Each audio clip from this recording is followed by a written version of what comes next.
Magandang araw po mga kapraps. Nandito ako ngayon sa bayan ng Magdalena, Laguna. Meron akong ipapakita sa inyo at i-offer sa inyo na property for sale dito po sa Magdalena. 1,300 square meters lang po. Ito yung mga kapitbahay natin dito mga kapraps. Yan, may mga katabi na po itong bahayan. Meron na rin po itong bahay sa loob mga kapraps. Yun nga lang po, hindi pa tapos. Pero maganda ang pundasyon niya. Puro bakal na po ang ano niya, ang biga niya. Tapos palibot na po ito ng bakod.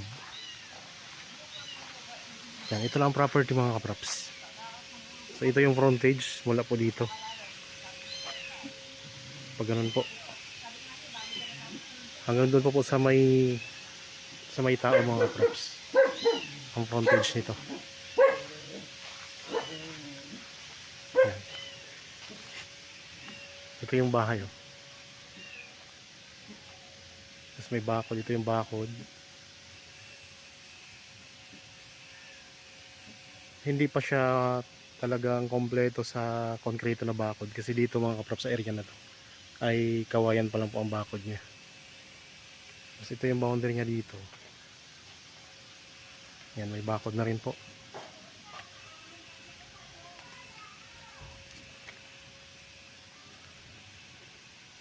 Kailangan lang po talagang linisin tong mga damo dito mga kapraps para mas maging maayos. Yan, punta tayo sa loob. So dito tayo dadaan sa kabila. Yan, ito yung kaharap. Pwede nyo lagyan dito ng gate eh. Ito. So ang distansya nito sa National Road ay ano lang, nasa 3 minutes travel time lang. Yan, kung kapitbahay ninyo.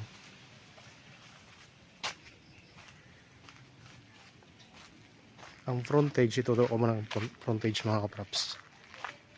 Yan dito may mga tanim din na ano, na mga puno. Yung anong tawag ditong puno na to dito mga kapraps.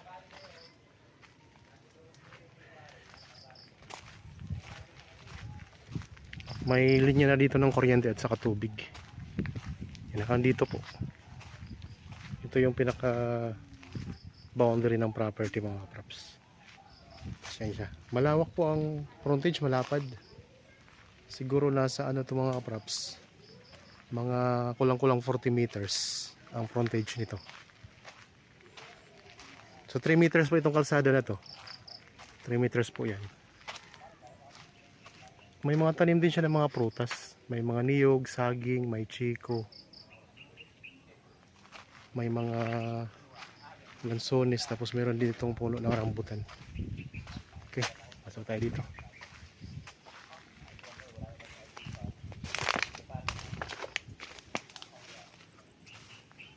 Yan, may mga medyo madamo lang siya ngayon. Pwedeng imawer na lang to. Kaya may mga poste na rin dito. Yan, ito yung bahay mga kaprops. Pwedeng gawing dalawang palapag eh. Ito story. Tulad ng nasabi ko kanina, maganda ang pundasyon niya. So 1,300 square meters ito. Tingnan niyo ang bubong, ayos na ayos pa. Yan. Tapos may mga bakal na rin. May mga biga na rin na bakal mga kapraps yan. Mayroong isang kwarto. Pwede pa rin nyo itong padugtungan dito sa likod. Oh. Dito ang kusina.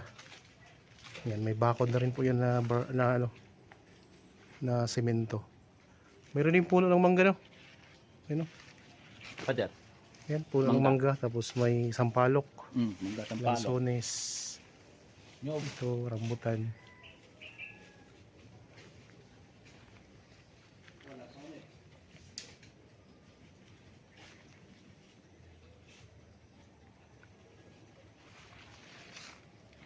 So ang ano natin, bakod natin.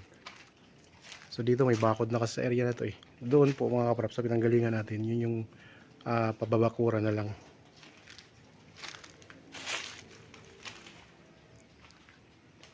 Medyo makulimlim.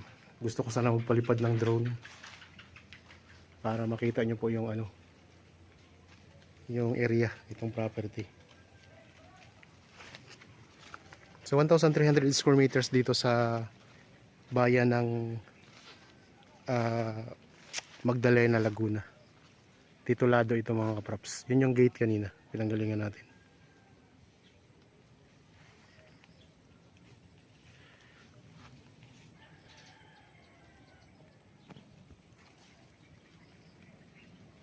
Yan, mga puno ng saging. Okay, labas na tayo.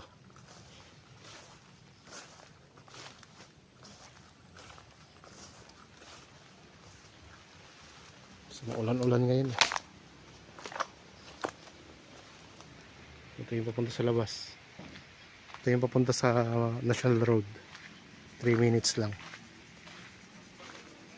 Meron tayong dadaan ng rough road mga kaprops, pero hindi ganun kahaba. Konting rough road lang. Pasok na po ang sasakyan. Okay, maraming salamat po sa inyong panonood. God bless po.